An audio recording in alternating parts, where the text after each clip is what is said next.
गावातील बहादरांनी, दख्खनच्या पठारावरच्या मर्दगड्यात एवढा मोठा आटापिटा, एवढी धावपळ कुठल्याही मोठेपणासाठी नाही की राजेपण मिरवण्यासाठी नाही, तर रायरेश्वराच्या रावळात जो ओंकार उमटला, जो देवबोल घुमला त्यासाठी आहे. हे स्वराज्य व्हावे ही तो श्रींची इच्छा आहे आणि या स्वराज्याचे मालक तुम्ही आहात बळीवंतांनो, तुम्ही. तो रायरेश्वर बोलला, शिखर शिंगणापूरचा महादेव म्हणाला, ती तुळजापूरची जगदंबा कुजबुजली.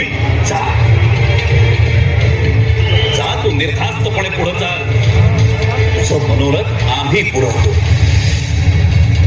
तुझ्या मुलखात ऐकू येणारा माता मावल्यांचा गहिवर पुन्हा कधीच ऐकू येणार नाही. पुन्हा कधीही शेती मळी लुटली जाणार नाही. तुझा प्रत्येक मावळा हा रुद्र आहे, रुद्र.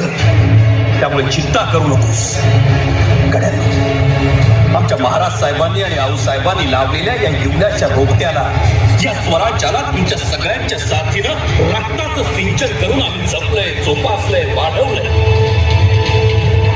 आपल्याला कोणतीही बादशाहत नको, गादी नको, सिंहासन नको, धन दौलत नको. आपल्याला हवी फक्त आपली अस्मिता.